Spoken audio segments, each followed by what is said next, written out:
then we'll use a code because we're trying to use YouTube for as long as we can. Which we're currently now live on, so you know, Bear.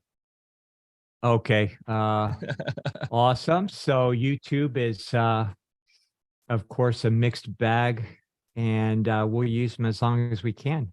And when we get kicked off for good, cool. Yeah, we use their systems against them, which Devon is great at. He's got a big Instagram presence. So using that platform as a means to broadcast his message. I just recently got back on Instagram, even though I haven't really been using it much. I kind of hate it. But hey, we use their systems against them. So okay, guys, looks like we're good. We're live. I'm going to go ahead and hit record and we'll start this bad boy up. Here we go.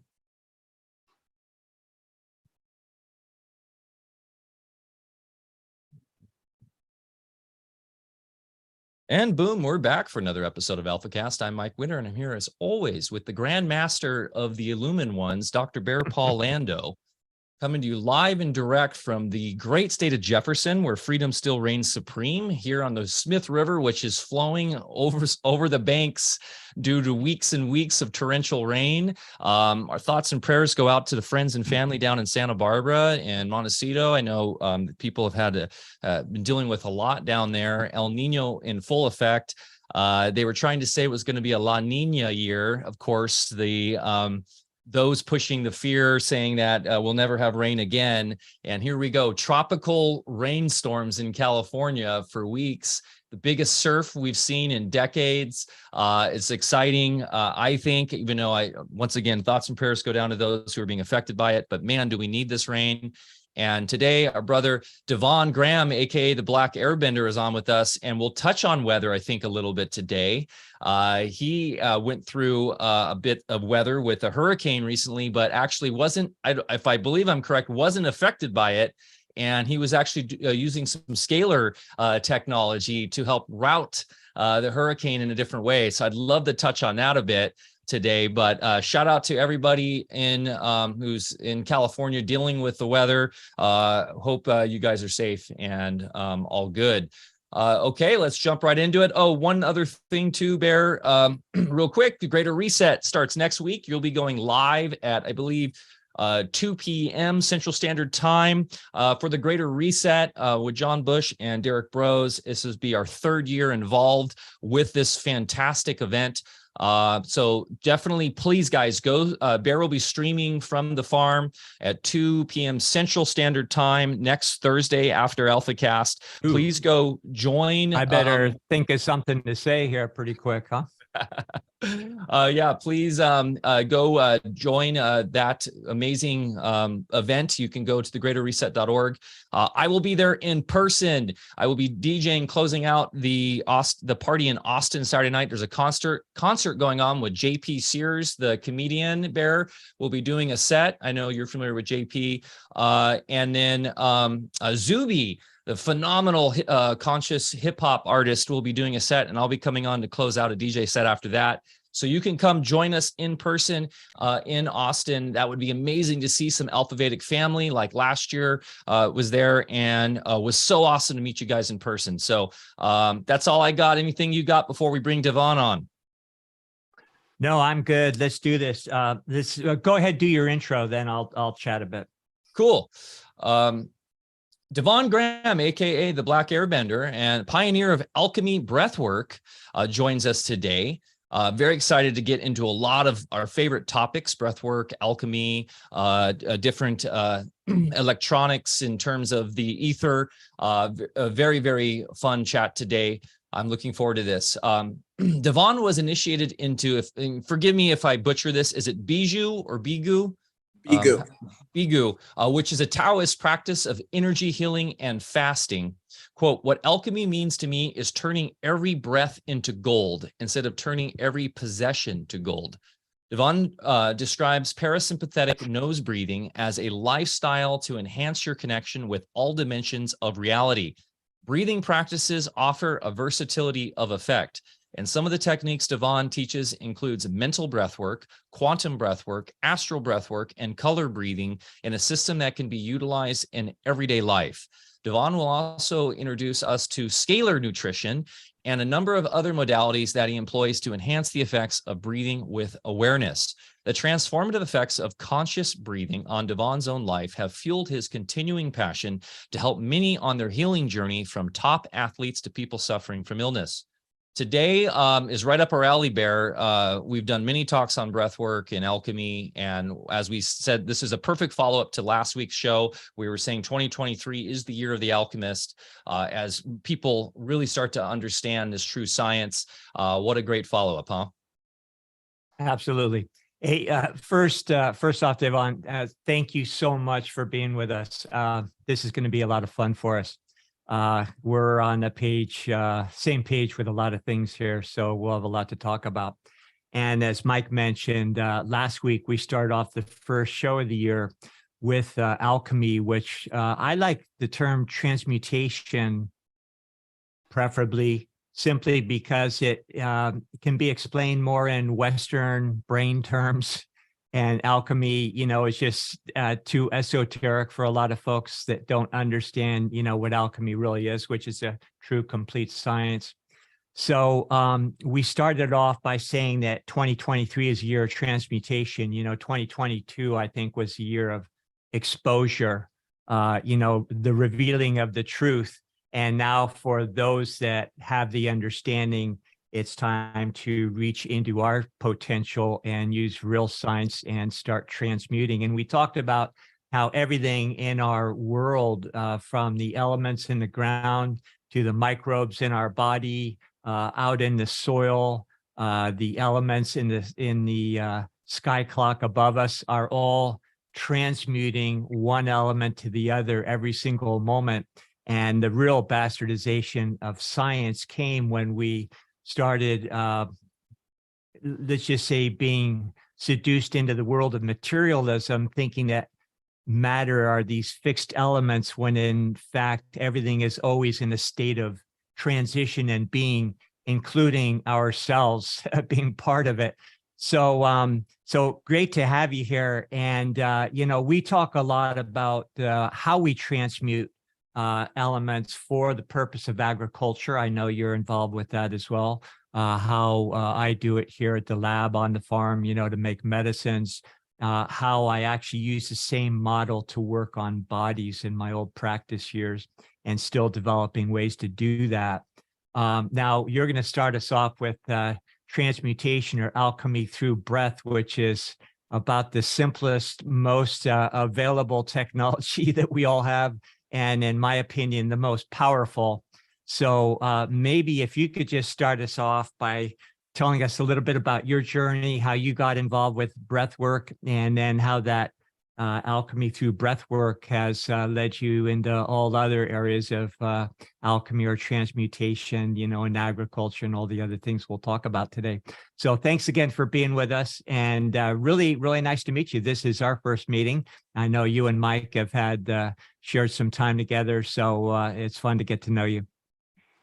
Likewise, appreciate it. Yeah, so my journey started, well, let's just start straight to the breath. My journey started when I lost everything to a business partner. And at the time I was in California, and the business partner basically screwed me over. And one of the things that was on my bucket list was to see Bruce Lee's statue. So I went over there into Chinatown. Awesome. And if you're familiar with Chinatown, there's like a community center over there, like a small little festival, and a bunch of speakers came on of holistic health and practices. And one of them was a Bigu master. And he was talking about breathing, fasting, and the power of transmutation, as you put it. And I went to him, and after he was done speaking, I told him straight up, I literally lost everything. I'm going through this, I'm going through that. I literally had to sell my laptop to get gas money to drive all the way back to Jersey, type of thing. And he literally took me under his wing, and the rest is history. I learned and was initiated into the Bigu practices through him in the span of 6 to 8 months. And within that span, my times off away from him, I went to different science expos around LA. And the number one reoccurring theme was technology, all technologies based off the human body, particularly the ones that I went to. That was the main thing that stuck out to me. And I took everything I learned in those expos and combined it with the Bigu practices to create Alchemy Breathwork. And it's still to this day forever changing and shifting and only getting better through the breath practices and the breath leading the way. Awesome.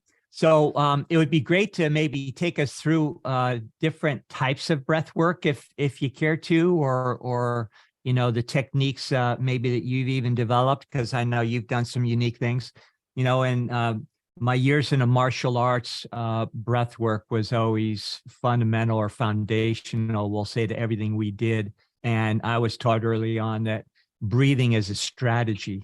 So depending on whether you're doing, you know, abdominal breathing, reverse abdominal breathing, you know, and all sorts of different techniques while you're in, you know, in the midst of combat, it really, it helps you physically perform if you knew how to pair certain kinds of breathing with certain kinds of, you know, whatever you were involved with as far as physical movement.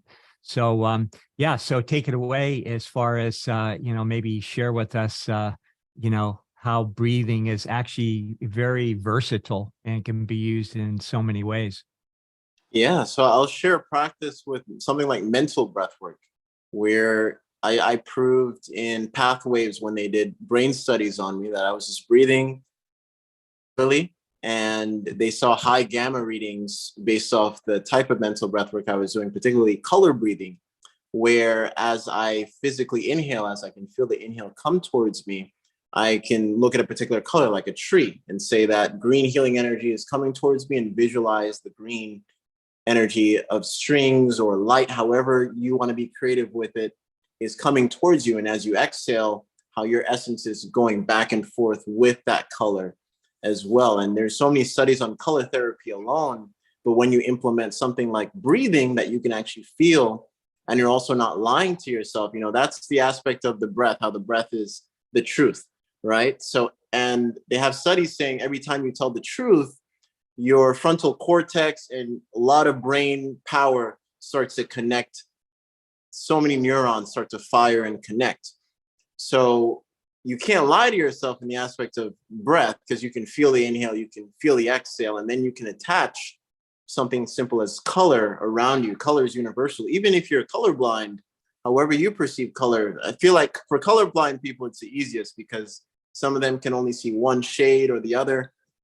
So the clients that I've had over the years, particularly colorblind people, tend to have one of the fastest transformations I've seen. And that goes to show what Western scientists like to say, something like ADHD as a quote unquote disability. It's actually a gift.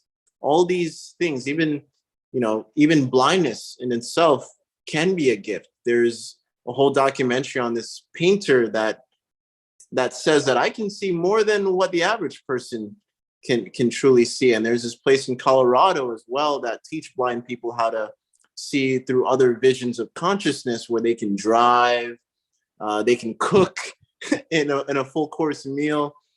So all these different factors connect with the air around us, and through I think it's called Sherlin imaging, you see that the atmospheric consciousness is indeed alive. And that's why I like to say the breath itself is a living entity consciousness that is alive. And through that imaging, you can see, you can have an empty cup pouring in the empty cup. You still see how it's reacting to the gases around the atmosphere. And we all know that water also holds memory and also has particular structures of information. So does our breath.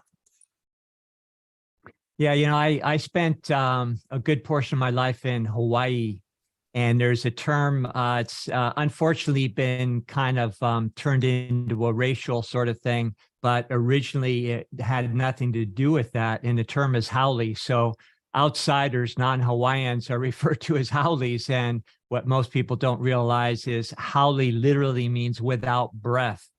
And when the islanders first were approached by outsiders, who happened to be missionaries trying to impose a different belief system on them, they, I think very accurately saw that these people were not connected with spirit and therefore were called, without breath or howlies. And, that terminology has kind of been passed down there, but that's really what it means. So the point is all cultures recognize breath as literal spirit or life.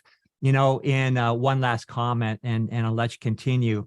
In the work of Goethe, he wrote a book about color, and in it he has a whole different take on as far as our ability to see color, what color really is, and it's not at all what our mainstream or conventional science thinks it is, and that color is actually a whole, at least in good part, an internal fabrication by us in our involvement on the more subtle bodies like the astral plane and so forth. So there's a lot we don't understand through conventional science, and of course it's because they're trying to break everything down into matter, whether it's photons or whatever. So anyway, go ahead.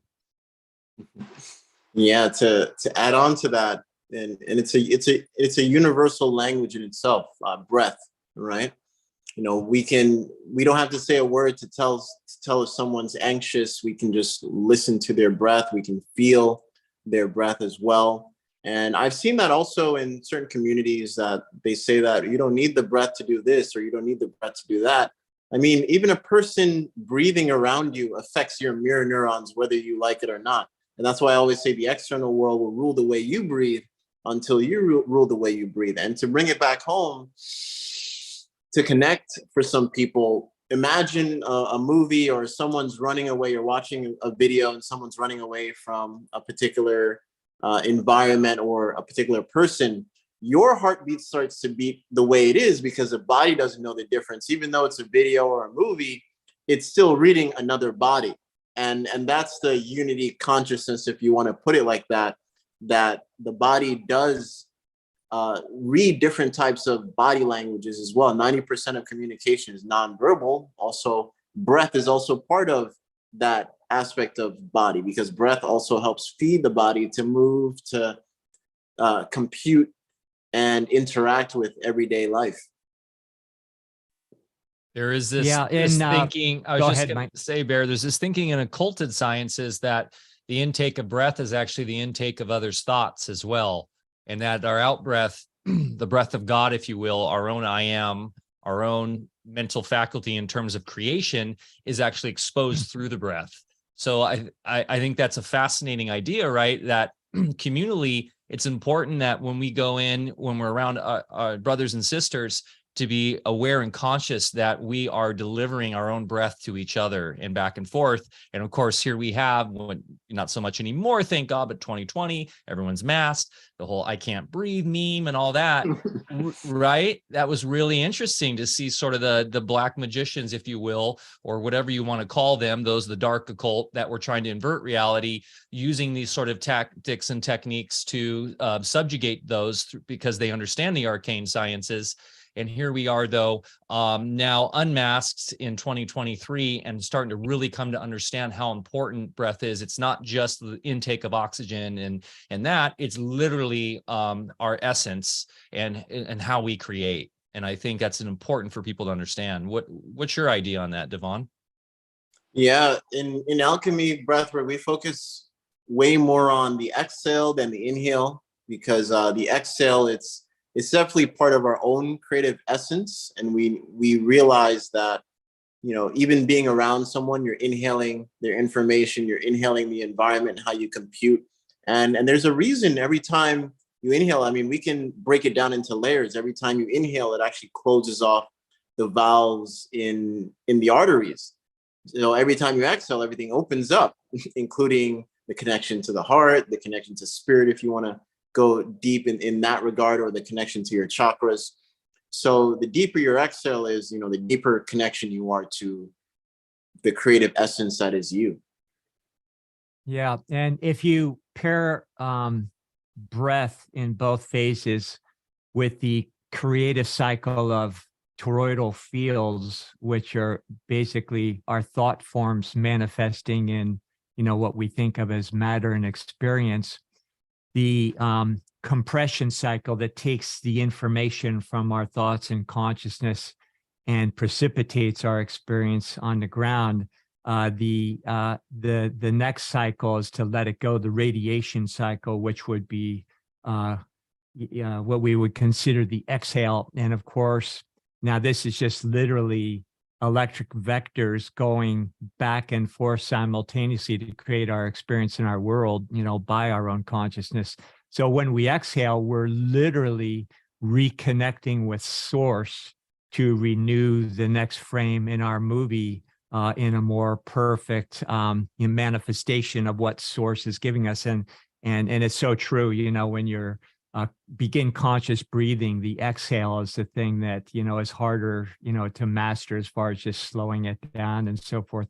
Early on in my medical experience, I learned that when I was with a patient, the first best thing I could do to really build a rapport and to get some insight into, who I was trying to help was to pair my breath with theirs. So I would be very conscious of that. I try to and just breathe with them. And as Mike said, with everybody walking around wearing masks, even unconsciously when you're with somebody, for any length of time, that natural pairing of breath just sort of occurs. So, masking up really prevents that, let alone people that are aware that they can build a deeper rapport with somebody by doing that consciously. Pretty hard to do when you can't even see somebody's breathing.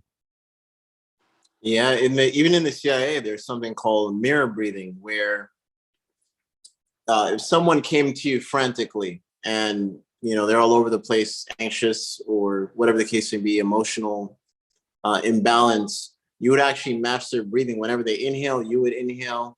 And the main point is to get to the point where your exhale would actually be longer than when they take the next inhale, but you're still exhaling. You'll actually start to see them be more calmer down. They'll be more receptive.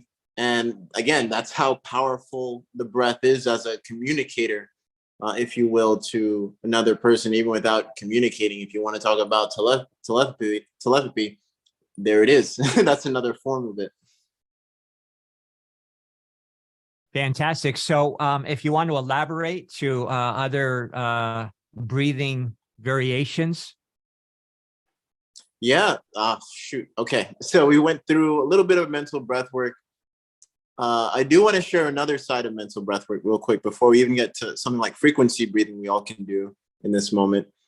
Let's say you see an argument right in front of you in real time, and it's something you're not aligned with, right? As you take your inhale, you can say, I'm inhaling the complete opposite energy of what I'm witnessing in this exact moment in time. And as I exhale, I'm exhaling the complete opposite energy, or feeding more life into the complete opposite energy of what I'm witnessing in time, because you are responsible, whether you realize it or not, at a subconscious level or a conscious level. Your breath got you to that point. Your breath has been part of the algorithm of life to get you to your point of spaces in reality. And we can also calculate, add past lives as well, if we want to put it like that. And there's also some interesting science when it comes to past lives. So it's not really woo-woo at this point, but we need to also understand that the brain itself is also an antenna, a scalar antenna in itself that goes beyond the aspect of time and space. There's only point A, there's no point A to point B. So there is also the factor of reoccurring past lives, of taking that information in and replicating it in the body. There's so many interesting stories of little kids going back to their past lives, or finding a shipwreck that scientists never even found ever, and spotting it in the middle of a deep ocean, and they pulled it out, etc. So many crazy wild, I like to say synchronistic stories like that. So your breath, you can utilize your breath and train a filter of how breath consciousness is being played in your reactive field. So let's say something good you're seeing, you know, whether you emulate somebody that you would want to become, or, you know, you want to be in their space, like, or have that type of lifestyle, whatever the case may be. Whenever you see something good and you're aligned with it, you can say, I'm breathing more life into that type of success. I'm breathing more life into that type of experience, whatever the case may be. And now you're training at a subconscious level of how you're taking information and also being receptive and also honoring the now versus something totally made up. And it's also being more real because you can really feel the breath. You're not also lying to yourself, going back to the aspect of more neurons are firing when you're telling the truth versus when you're lying. So that's a deep connectivity when it comes to breath, what I call breath consciousness in the mental breathwork space. So now we can dial it down to a physical aspect where we can do something like frequency breathing, where we take a regular inhale, pure nasal breathing, and a 5-part exhale. Regular inhale, 5-part exhale. And then we go to 2-part exhale. And then we keep on going. You can go at your own pace. The slower, the better.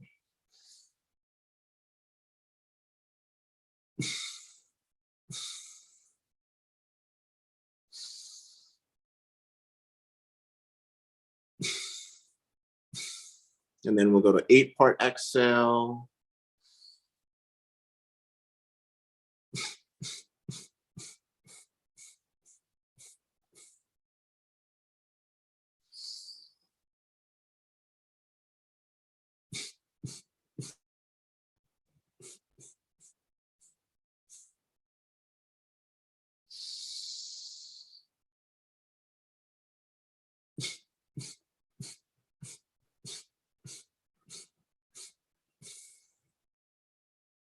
Then relax, breathe where you can't hear the breath at all, pure nasal breathing. Deeper and deeper exhales.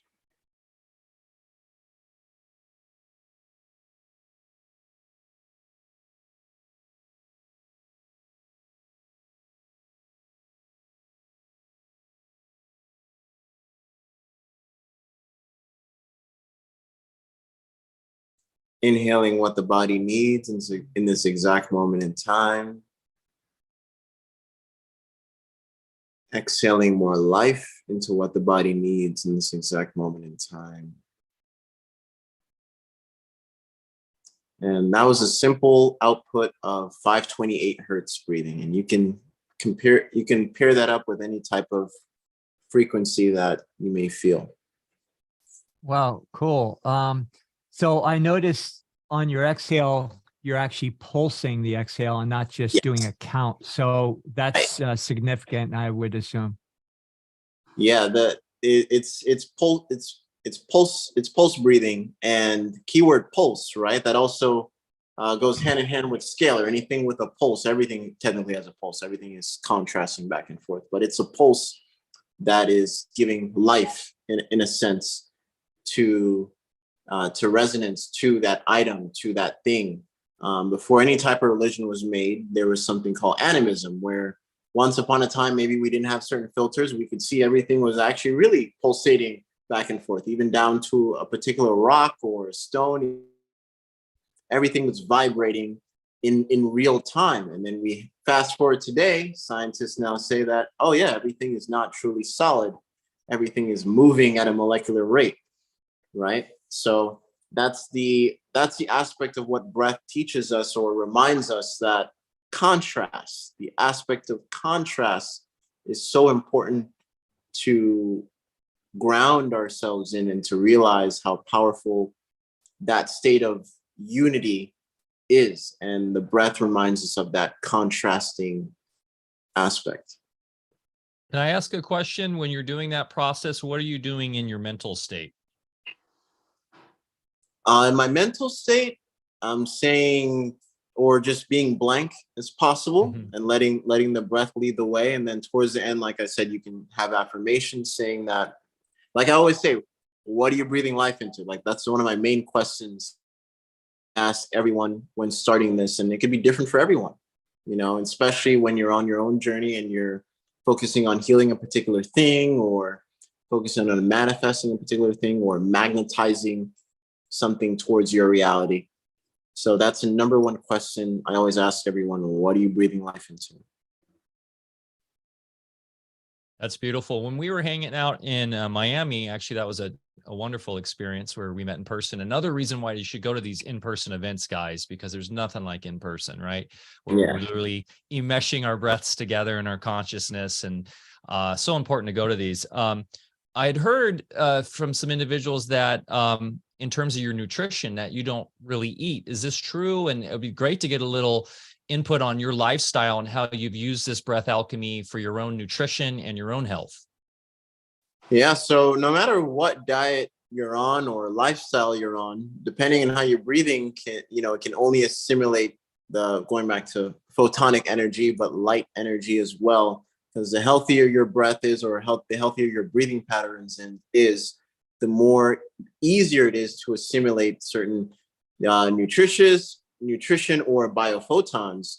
I had this one guy that was taking vitamin D pills, and he stopped taking them. And then the only thing he did was stop taking vitamin D pills and tapped into the breath one-on-one. And in 3 months' time, when he went to do his blood work and everything, his vitamin D readings were the highest it's ever been versus him taking the pills. And the only thing that changed was his breathing.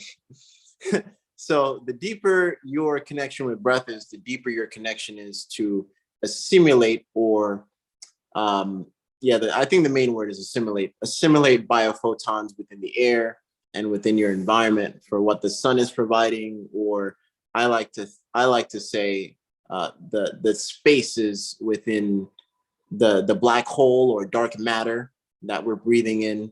And it was with my 30-day dry dark room experience. That's where I came up with the name, the Black Airbender, where in the dark essence, as I inhale, I could actually see light coming towards me. As I exhale, I could see light echoing out. So I'm like, everyone to a certain degree. And if there is no such thing as space, because even with space, there is matter. And going back to atmospheric consciousness and Schillerin imaging, you do see there is matter that we're interacting with, and different gases that we're reacting with. There's no such thing as nothing, because within the nothing, there is matter. There is something in the nothing. And with that, and with structured breathing, it can help shift you into wherever you want to go in terms of diet or nutrition. And for me personally, it got to the point where I just wanted to be mainly on liquids, because I could feel how much energy it would take to digest a particular solid item, no matter what it was. So it was honestly after my training with my Bigu master at the time, when I came back home, my environment, there was people always smoking and stuff. And when I got back on the smoking weed, I could tell how much energy it took for me to detox and push out the weed in my body. I'm like, oh, I think I'm at that point.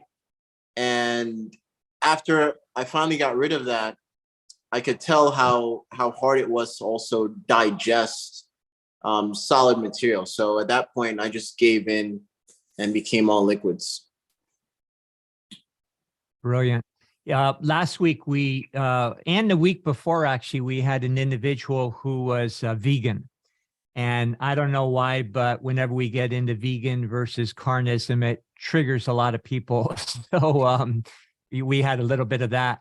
But last week, Mike and I were talking about how our bodies actually transmute what conventional science would consider molecules. For instance, we gave the example of an Ayurvedic they, living in more tropical environments will use a lot of salt, and people think, well, salt is used in order to retain fluids, but no, it's actually to regulate thermal properties of the body more efficiently, and that's done with potassium. So why do they drink a lot of salt or salt everything? Well, that's because way back when they knew that the body transmuted sodium into potassium. So the best way to regulate temperature and also do it dietary was to bring in something that they knew very well would be transmuted internally into potassium. Another example we gave, let's just say you're a vegan and you're eating all plant matter and not getting a lot of nitrogenous animal protein. Well, what happens when you test the excretions of those people, they're excreting way more nitrogen than what they're eating by a long shot. And that's because the body is transmuting that carbon-based plant matter into nitrogen for their needs, and vice versa. Meat eaters are also doing the same thing, and then excreting a lot more or less nitrogen than what they're eating because the body is converting it into what they need. So our whole discussion and what we try to do on this channel is to tell people, look, it's not about adapting a diet relative to an ideology, but understanding that the body is a transmutational factory, and the lighter we are, the more accelerated our being is, then the more efficient it is. Now, in my opinion, eating a lot of heavy foodstuffs, whatever that means to you, kind of puts a ceiling on your potential for transmutation. So right. I think what you're talking about maybe is the same, getting at the same idea. Before we go any further, and I know a lot in our audience, a lot of folks are wondering, you're wearing a specific geometry on your head. Could you tell us a little bit about that? Yeah, the pyramid. So my brain scientist friends have done their own studies and show that when you wear this particular pyramid, this is not just metal plated. They actually go through an orgone process and then they'll metal plate it. But when you wear it, it puts you more into a theta brainwave state as well. So you're also connected to more of your subconscious as well in a conscious state. And it also helps with EMF radiation and things of that nature as well. Fantastic. And also, as far as just bringing in, obviously, since it's right in your higher brain centers there, how does that translate into just your physical being? For instance, your needs to eat or anything else. Do you notice a difference when you have that? Oh yeah, big time. Even with thoughts as well. I think this was my first scalar awareness that scalar does, depending on the scalar filter, keyword scalar filter, of how thoughts come in, because the brain is a receiver, and a quick synapses going into what I did remotely for other people. When I do place them on the scalar, their thoughts are also more structured or more harmonious to their overall well-being as well. And I didn't make the connection until this one person in my members group. She said that my niece is now interacting with the kids. She doesn't eat alone. She's not antisocial. And then it hit me. I'm like, well, thoughts are also scalar. Going back to the pyramid on my head, even the pyramid shape as well promotes scalar. So even people out there that don't believe that the pyramids were not doing anything electrical, even the shape alone was harmonizing with the earth, and what the earth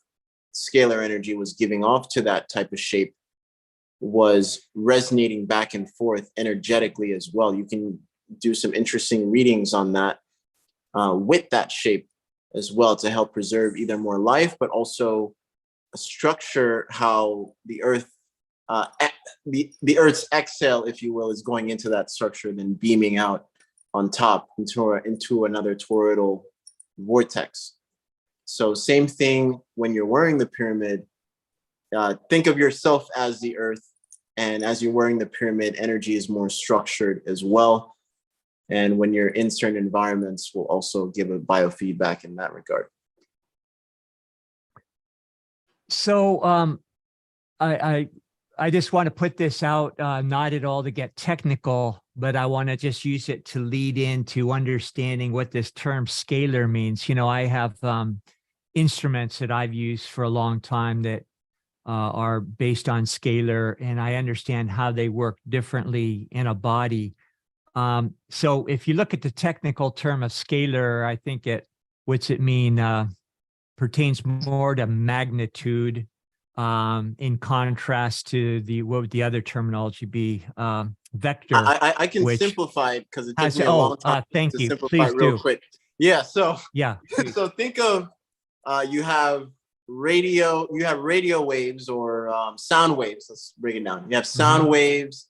You have light waves as well. So think of you throwing a rock into the puddle and it's creating disruption. With scalar, there's only one straight line. And even if you do throw a rock, it's not going to get disrupted whatsoever. So it's a straight carrier wave that can't be disrupted unless it has another factor of a scalar energy being disruptive. Like we can go into weather when we get to that point of what HARP is doing, but you can reverse that with the same scalar instruments as well, or even smaller at that regard. So if I have a picture of someone, or let's use tuning forks. So you have a tuning fork with 432 hertz, and you have the other tuning fork at 528 hertz. So you hit the 528 hertz tuning fork, it's not going to ring. The 432 hertz is not going to ring whatsoever. Then you get a 432 hertz tuning fork, and you start to ring that. The 432 hertz tuning fork, no matter where it is in the world, will start to ring depending on the space it's at, but it'll start to resonate. And that's what scalar is. It's from point A to point A of the same energetic signatures meeting together, colliding, creating harmony. Yeah, that's a great, easier to understand way to do that. Thank you. And, you know, scalar being magnitude and less of a predetermined vector, although it has a resonance with maybe scalar of similar, like you're talking about with the tuning fork. You know, what I look at is scalar then has the ability to resonate directly rather than maybe be off relative to if you're using some other kind of technology that has a predetermined vector that's not necessarily going to sync up with natural patterns the way we maybe want, you know, alternative modalities to be used. So yeah, amazing. So you could say that scalar is sort of the harmonics in the ether. I'm still trying to understand the idea of scalar and how that relates to, say, orgone or chi. Are these two different? It's all in the same category. Okay, so scalar in essence is sort of a the harmonic sort of overlay or the convergence. I'm trying to see kind of how this works in my mind. And also, so a huge topic that has come up in the chordal world, and I don't know if you caught my talk or understood why I was there in Miami, but I was there to talk about chordal, which is an alternative new internet being built peer-to-peer. And one of the big roadblocks down the line is that we're still, unfortunately, relying upon traditional EMF toxic waveforms of Wi-Fi to deliver information, as well as the the infrastructure of the internet service providers, which are all centrally controlled. And so it's come up recently in the chat that, hey, maybe scalar is an option for us to be able to deliver information packets point to point. And so I'm trying to wrap my head around really how this technology works, how it relates to sort of electrical engineering and etheric concepts of, going back to Tesla and previous. So I'm trying to understand really how this could work, and it would be possible to deliver information through scalar technology. Yeah, it's one of the fastest ways of delivering information, in my opinion. And I think that's what Tesla, but not just Tesla, but Odin, all those great minds wanted. Lakovsky, that's what they all wanted. They wanted to get to the point, not just cell phones, but just actually using your mind to send a wavelength of information. I think that's why he used the earth as a conductor as well with his scalar tower.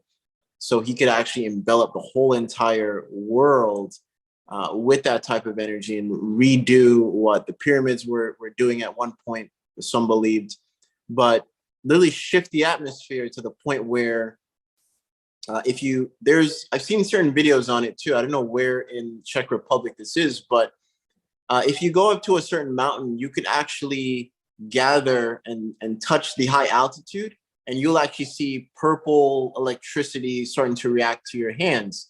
So in my opinion, and when I see different devices starting to do the same thing in terms of cold electricity, that's what Tesla wanted for the whole entire world in terms of shifting the atmosphere that much, where the ionosphere comes down to our level of plain existence, if you will, to the point where we send out a thought or send out a certain wavelength of information. And I'll break it down. Let's actually rewind all the way to ancient tech or ancient temples. Now, if you look on top of these ancient temples, you actually see, in my opinion, the blueprint of the jet pillar.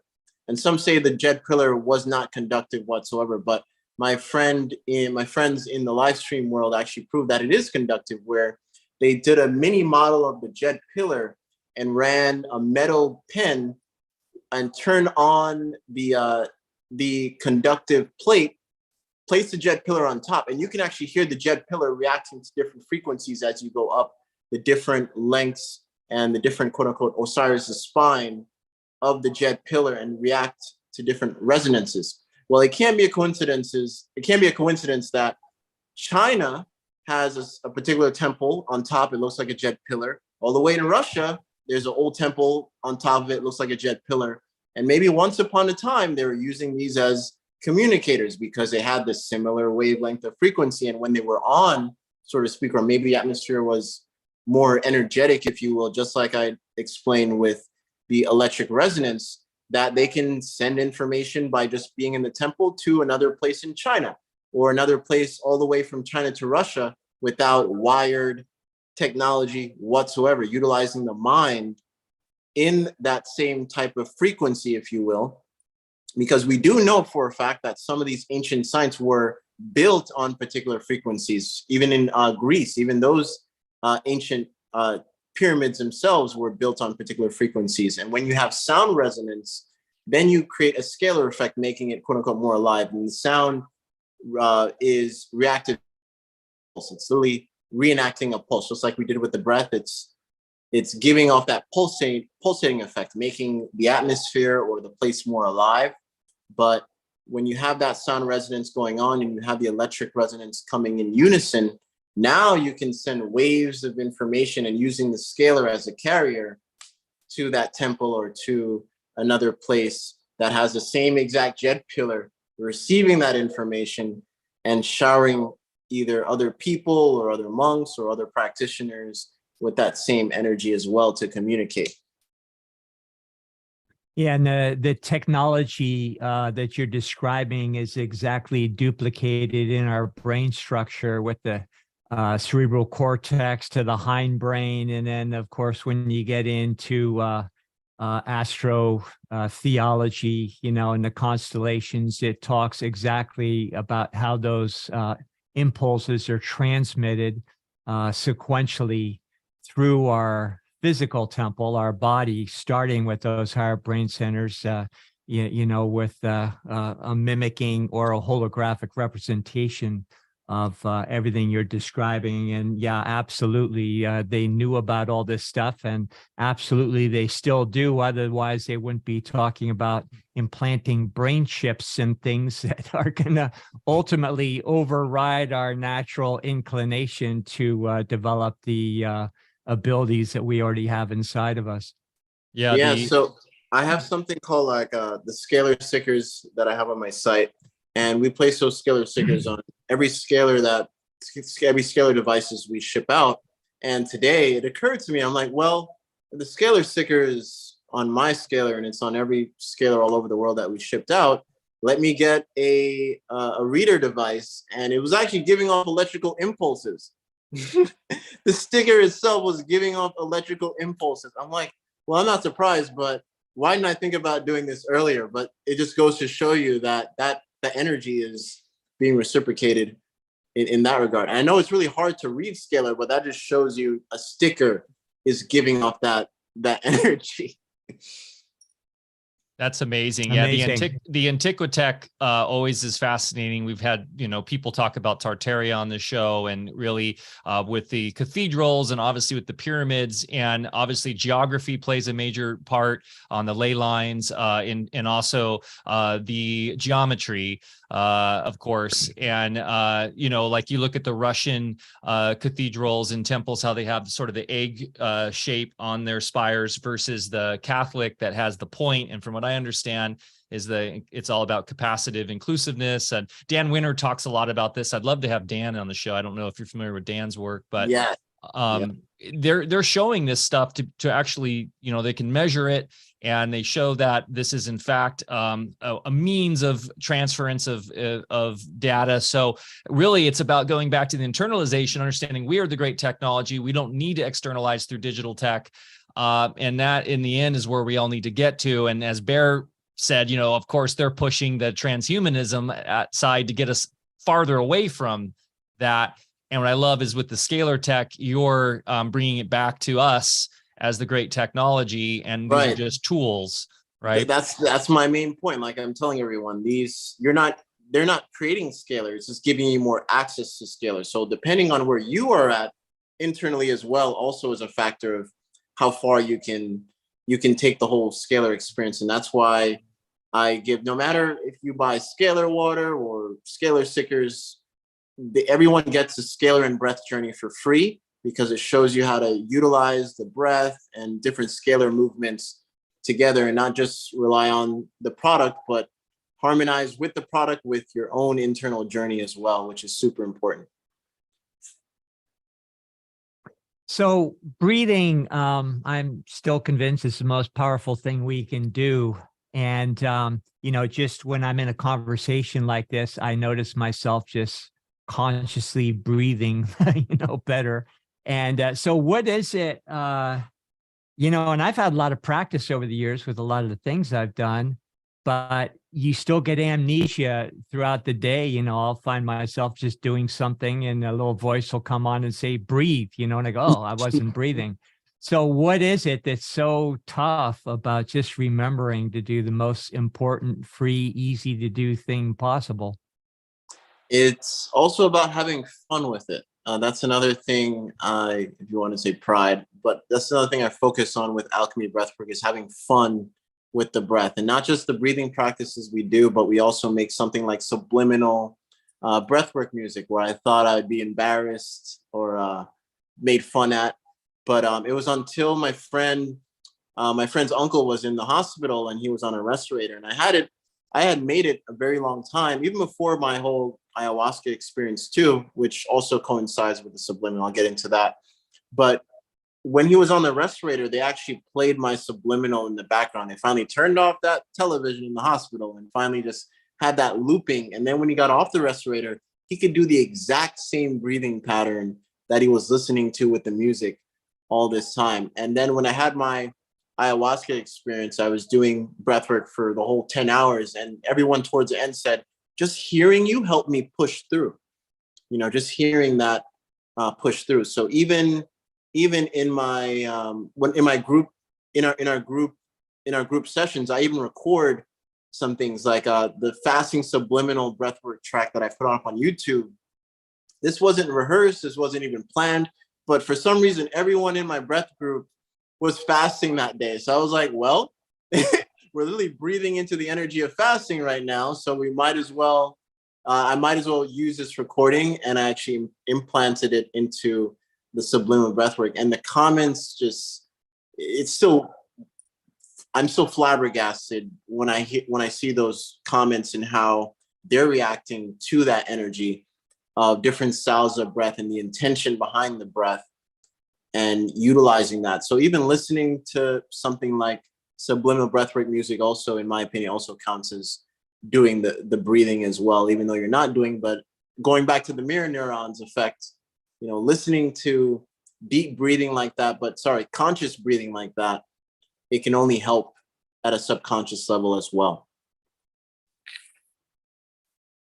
And the same with colors, as you've already spoke on. Colors are, of course, the basis of pranic healing, which is all centered around bringing in colors through the breath. So this is a very old and well understood technology that people like yourself are helping us remember now. So I want to ask you, I've done a little experimentation in the last few months with breath work while breathing hydrogen. And hydrogen, we know it's a nutrient, and we've done podcasts on that too, as far as why hydrogen's a good idea. But alchemically speaking, hydrogen is associated with the fire element, of the four elements, which is the first breath of God, we could say, as it precipitates through the levels of the ether. So hydrogen, is that really critical first element in the whole manifestation process. So have you yourself or anybody else done any of this breath work while inhaling hydrogen, or what would you think of that idea in the first place? Yes, hydrogen it's a starting bond of everything, right? So I even have scalar on hydrogen as well. There's some times where I only put hydrogen into this feedback loop, and then I have it playing through the mat. I can really feel the difference when it comes to hydrogen. Hydrogen is a very interesting outlook that I have moving forward, because I want to have some type of big hydrogen chamber and do a big breath session in there and give everyone a deep experience to what that can have. And even having scalar within the hydrogen field can only help as well to even, really make people feel what the scalar is really doing at a amplified level, because going back to hydrogen being that glue, that bond of atoms itself. Another interesting thing, I'll just throw it out for the heck of it here. Have you ever heard of inert gas technologies where you take devices? I actually have some sitting on my cabinet back there. I could do a show and tell maybe. But they're pressurized gases in inert gases, meaning the noble gases. And in waveform physics, they're understood differently than the conventional chemistry in the periodic table of elements. And these inert gases are each paired with a certain octave within the elemental ascension, we'll call it, or transmutation. And each of these inert gases is a portal or the Akashic record for that octave of manifestation, that we're all part of. So these gas devices are any one of these noble gases that are pressurized in the chamber greatly, and then with a magnetic device, so it creates an entire energy field of that particular inert gas, which makes available that portal into that octave. And some of those octaves, we've learned through our experience over the years, has a lot to do with changing thought forms, targeting different areas of your physiology and so forth. So one of the things that's been a lot of fun, I actually use them in my lab when I'm, doing certain operations, if I want to tap into, a particular level or not. But I found it's also very useful in breath work, if you've ever, come across any of those technologies. No, I haven't. The only thing similar to what you're saying is going through different frequencies of those octaves. I've done that, but not actually physically in those spaces. No. Yeah, what I love about these conversations is, we just get to share so much and learn from each other. And but I'll just show you this is one particular manufactured device, and if you take the top off, you can see the little where am I? This little fitting here where you so that you put whatever inert gas in it. What is this one? This one is Xenon, which is very helpful in changing thought forms. Then inside here, there's a ceramic magnet that, creates an energy field up to 30 feet of that particular inert gas. And then that is literally manipulating the ethers in conjunction with whatever you're trying to do with your thoughts, with your lab work, with your, breath work and so forth. So, so many cool things, I think, that we're just scratching the surface on. Yeah, I do have something, I wouldn't say similar, but you're familiar with tensor rings, correct? Yeah. Yeah, so I've developed something called frequency breathers, where we put a tensor ring inside a volcanic ceramic. So you're also breathing in infrared, and there's also a quartz crystal inside as well. And you plug that in your nose, and either you want to use the pulsation of your own body to connect, which is very interesting, or another crystal towards the end and create a pulse holding that. You can actually feel the different wavelengths of energy you're breathing in back and forth. I started with mainly a tablet, but I'm like, we can do more than a tablet and doing different frequencies. We can actually utilize our own body's energy, or different crystals, or connecting it with a tree, or getting a copper pole, plugging it down and actually connecting it with the frequency breather. So that's the only thing similar to what you just said in that regard, but that one's really cool. Yeah, neat. And, I mean, you mentioned that you like to keep it fun, and, everything that we're describing here, I don't know how it couldn't be fun, and it sure Right. is. Yeah. Go ahead, Mike. Sorry. one of the funnest tools you have, or tech, and we love tech. Technology, gets a bad rap sometimes in the quote unquote freedom truther space, because it's seen as, like the dark side is all technology, but really technology is expression of human art, of consciousness, and can go either way, of course, in this dualistic plane we're on. And you have this portable plasma scalar projectors gun thing that you had in Miami. Could you talk a little bit about that? Maybe I'll do a screen share of it. This thing is really cool, Bear. I think you'd really have fun with these. It ejects like a little plasma sort of looks like kind of like the Tesla spheres, when you put your yeah. Here, let me see if I can find it on your site, and I'll do a screen share. But could you explain a little bit of how you came along with that and what that does? Yeah, so in the beginning, those things are technically not really safe, but we made them safe. And we made them safe, and we placed the scalar stickers on top of them and infuse the scalar resonance. So as it's blasting out plasma, it's more of a healing plasma versus just any type of plasma. And with the plasma, we've seen like things like scars, things like that go down, heal. You can blast your food with it. You can blast your water with it. I like to blast my pyramid on my head. When we were at the conference, we did the bio well, and I blasted her pyramid while she was wearing it just for 1 minute, and we saw her energy centers align within 1 minute, from 60% alignment to all the way to 80%, within a 20% jump up within 1 minute. So yeah, there's so many use cases. There's also, we deal with electroculture. The same pyramid in the picture there, we have a copper pole with this cannabis grower, and he placed it in his pot, and every day he would blast it for about 5 minutes.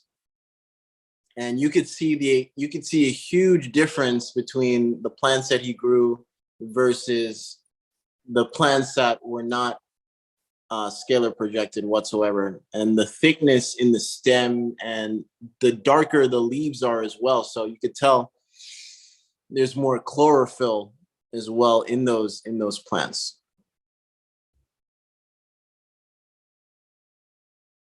Sorry, I was muted.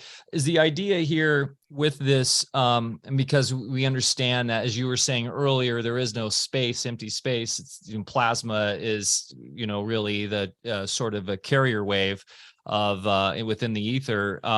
Is the idea you're kind of in this delivering mental thought forms through this technology, which is interplaying with sort of the DNA within life forms. We've talked about DNA a bunch on this show, and there's a sort of debate going on right now whether even DNA exists or not.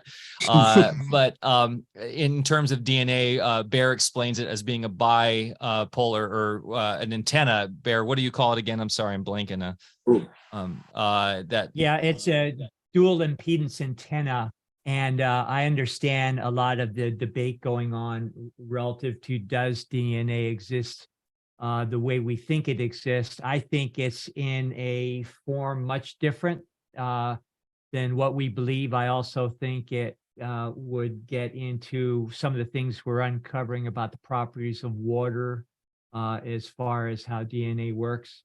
But either way, there is ample evidence it's a dual impedance antenna, which means it's doing exactly that and picking up those finer impulses through the ethers so that we can do what Devon is describing there as far as communicating without wires and things. And Yeah, of course, I look at DNA go as ahead. yeah, I look at DNA as scalar as well, because we know the phantom effect. When you move DNA to another point, it leaves the resonance behind, like it's still there, right? So that, to me, exactly, that showed me the scalar effect right there, that our DNA is somewhat scalar. And it even connects with breath, in my opinion, because there's a book called Caesar's Last Breath. Scientists prove that we're literally breathing in the same air as our ancestors. Till this day, we're really breathing in the same consciousness as our ancestors to a certain degree. And that's also proof that we're all united to a certain degree. That exact exhale you take travels around the world 3 to 5 days, coming right back to you. That just goes to show you that we're also magnetic as well too. That's another property of the breath. Do you do on your breath work, do you do, I think I've seen you on Instagram where you do one nostril or the other, and the hemispheres, and there's an interplay between whether it's left or right nostril? Yeah, I play around with that when it comes to the sun in particularly. So after 6 a.m., you're more left nose dominant. After 12 p.m., you're more right nose dominant. And it's like, in a way, for me personally, it's like you're moving with the planetary resonance. Because think of it, you want to heat up when it's cooling down, and 12 p.m. that's when everything starts to slowly cool down, and that's when the sun is pushing away. And then 6 a.m. is when everything starts to heat up, so you want to be cool. So in a way, you're balancing your internal connection with the sun as well, what I call sun breathing, and playing around with those parameters. And it's a very powerful way of also, if you're someone out there that travels a lot, it will help you with your circadian rhythm. I've seen it all the time. That's an easy one to do, depending on where you are, wherever you land. Focus on the particular area. If it's after 12 p.m. or after 6 a.m., within 2 to 3 days, you'll see that you're back to an equilibrium state. And in doing that, are you sun gazing as well? Oh yeah, playing with the sun. I like to particularly blink at the sun as well. There's a study that, I don't know which group, but they did 2 groups. They did one group where they were blinking fast while reading the same material, and one group weren't told to blink as fast. And the people that blinked more retained way more information than the people who didn't blink. So when it comes to sun gazing, I like to blink a lot. I do a lot of things with the sun in terms of even allowing the sun to go inside the nostrils. There's a bunch of studies with studies going up the nostrils as well, how that's great for the hormones and also more ATP production as well. Well, the sun is also producing infrared as well. So there's so many benefits to that, literally breathing in the sun. And butthole sun tanning as well, as we have yes. our friend Tracy doing on his perineum. I was ignorant to the effects of... Talk about your butthole breathing, are you? I'm doing it right now as we speak, Bear. Okay, just keep the camera pointed upward. Yeah. I'll keep the seat camera off. The enema camera. I was foolish enough, and I've had great effects from it, but I had LASIK surgery going on over 12 years ago because I had poor eyesight, and I have 20/10 vision, but now I'm starting to have artifacts in my eyesight. I'm noticing little squiggles and stuff especially when the sun's not out, which is interesting, like on gray days. And so I'm starting to do a lot more morning sun gazing in hopes of healing that. I've also been doing the AquaCure goggles, Bear, with the hydrogen or the brown gas on my eyes. But any other theories or ideas and ways to repair eyesight from shooting a laser into it? Even the Scalar has eyesight programs as well. I use it. Why not? I used to wear glasses too. Thank God I don't have to anymore. I remember the day when I just broke them open. And one of the practices for me personally that I used was placing the morning saliva, but you definitely want to brush your teeth going to bed. And that morning saliva is very potent in also urea, but not just that, with many different properties. And you would place that in your eyes and then you would go sun gazing. The first time I did it, I could see all the sparkles within the sun. I was like, all right, this is definitely working. Whatever's happening is definitely working. So I did that for a very long time, to the point where I didn't need my glasses. It was such a relief being able to drive without the glasses, being able to drive without squinting.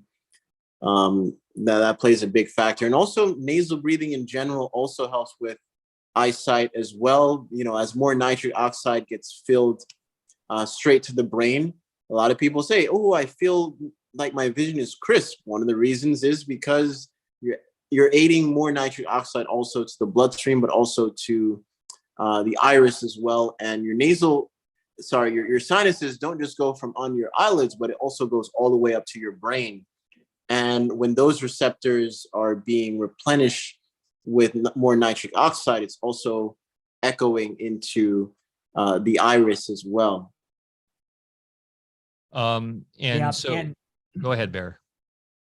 No, I was just going to say, I believe during the course of the day, the nostrils kind of take turns being predominant. That's just sort of a natural thing our body does to do exactly what you're describing. And then, of course, not everybody's in sync perfectly anymore because of all the things we're inundated with.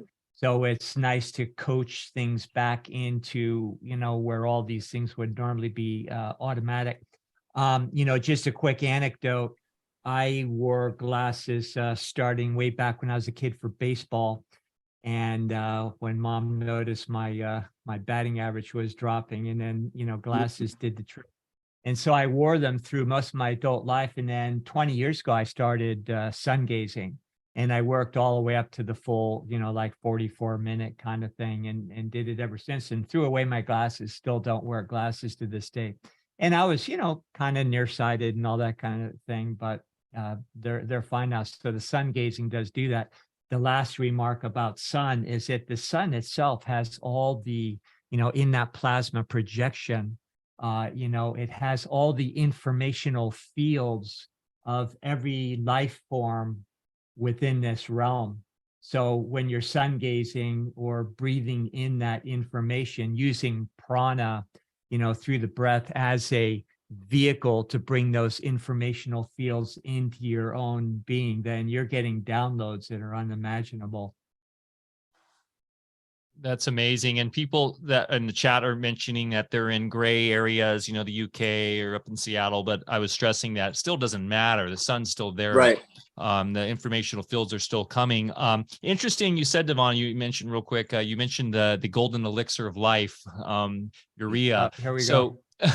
Shivambu, which, we've done shows on before. So were you saying actually to take that the morning plasma there and the liquid and put in as an eyedropper and put in the eye?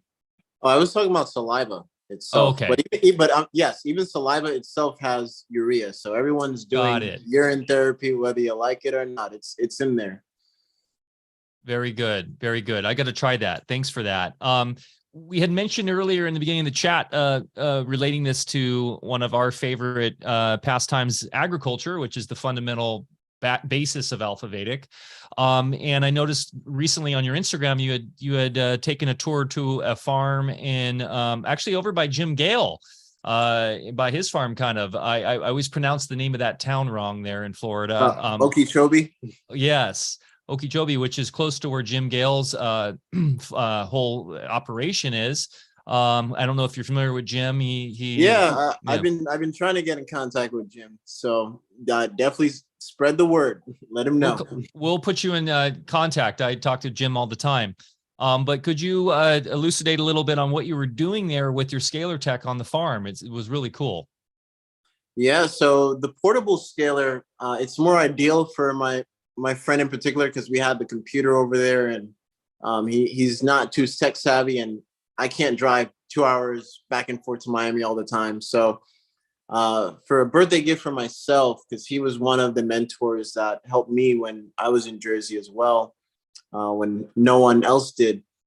I wanted to give back to him some way, somehow. And the scalar device was perfect timing for his farm. I think he's had the farm for about almost 3 years now. 4 years, sorry, 4 years. The passion fruit farm. He's going to be one of the biggest in Florida, I believe, right now. And I showed him that we can actually wrap copper wire, just like I did with this grounding mat here. You can wrap copper wire around the scalar device and place it into the soil, and that's going to help increase yield. But not only that, we're also helping healing the earth, low key, in my opinion.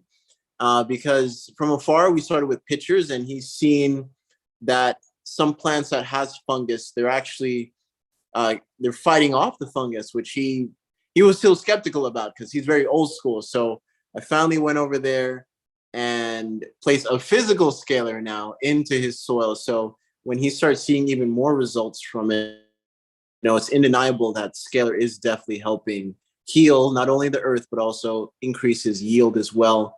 And he's also going to have to spray less chemicals in general when it comes to agriculture. He told me that people, if you really think about it, people are spending millions of dollars just off spraying alone, which is wild. So if you have technology out there that can help with agriculture, etc., and reduce that cost and also the time it would take to do the spraying and stuff of that nature, it's a big win for everybody. It really is. And what you're talking about too is healing the soil by way of altering the electrical nature properties of the soil. We even started with pictures where they would take a picture of the farm and then we would place it on the scalar all the way here in Miami. So places like Japan was seeing different results. Places like South Africa was also seeing different results. Places like Australia, just from pictures alone, before even getting the scalar devices for themselves. So it goes to show you how magnetism, how this plane of existence is playing with each other on different levels of consciousness, if you will. And it just goes to show you when I also hear that plants are growing out of season, to me, I don't like the phrase out of season. To me, it's healing the earth enough to the point where she can finally breathe and push out the plants that she needs to push out. That's just my opinion. I don't believe in quote unquote plants growing out of season. It's just that Earth has been pressed on for too long with certain man-made devices that is not in harmony with her as it was back in the day. When I went to Egypt, and till this day, when you go up the Aswan River, you can easily tell how the auric feel and how the hue of the grass looks. Even people without the eye, they're saying, oh, everything's glowing. So maybe from one point in time, the pyramids was also helping to structure the water. Till this day, there's apparently some people say there's water actually still under all these ancient ruins, still continuously flowing. And I'm not going to say where publicly, but yes, there are particular places in Egypt underneath certain structures that you can actually take the water. It's helping heal people, etc.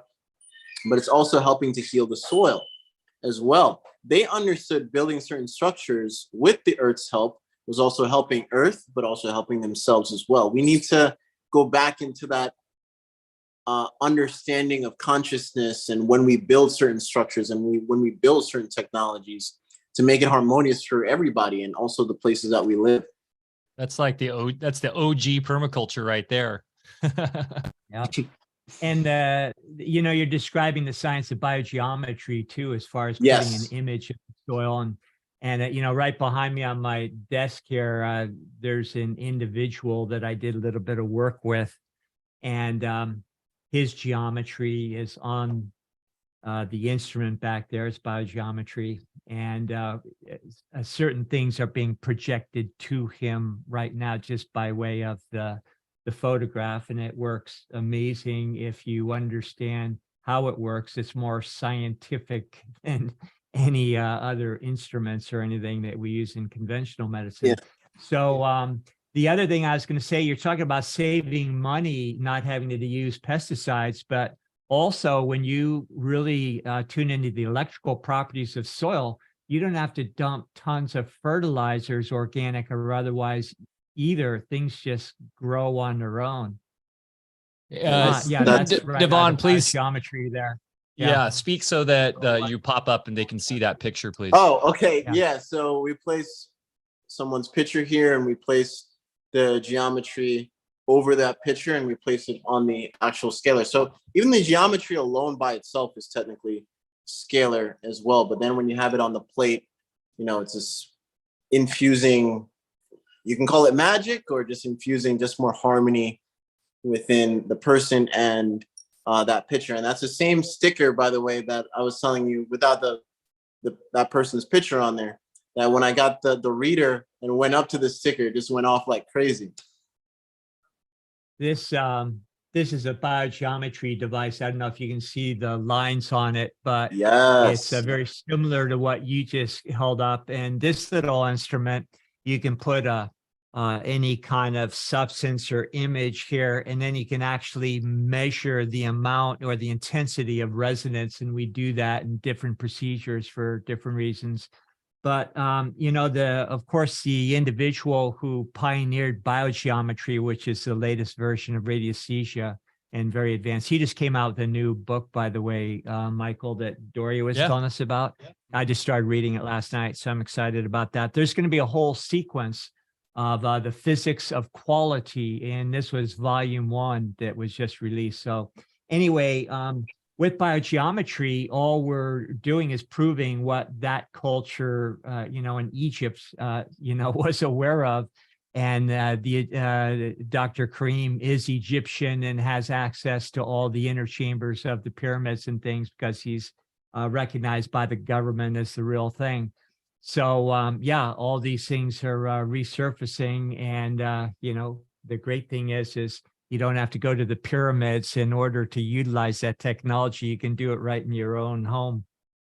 Right. It's a beautiful thing. The other thing I was going to say too, in terms of electroculture, if you will, or the bringing scalar to farms, and is measuring. It would be fun to measure the soil compaction pre and at post, because obviously as you revitalize the microbes in the soil, which are, feeding off that scalar nutrition, that soil will then not be compacted anymore. So that's a great way to quantify what the effects are from what you're doing on the farm there. And actually, it's also a way for farmers to prove if they've been affected by, for instance, power lines or 5G towers or toxic EMF waveforms, because as those waveforms destroy the micro population, all the different little critters in the soil, then the soil becomes compacted.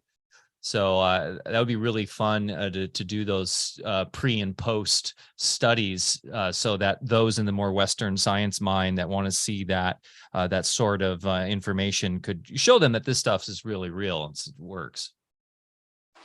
And if you're a farmer already doing these things, you don't need to look at studies. You just know that things grow better. Exactly. Yep. Yep. That was a big aha moment, and I didn't expect it. It was like wildfire. It started with one farmer, but if you really look at these farmers, they have their own big network of other farmers that they talk to all the time, and I was just in awe that it just started to spread the way it is right now. Well, that's very cool. We need it more than ever. Any other things to bring up as we're wrapping up the chat today, Devon? What are you up to right now? And we've put your website in the link below here. You guys can go to alchemybreath.work to see his breathwork offerings and some of this cool tech we're talking about today. What else are you up to, and where can folks find you?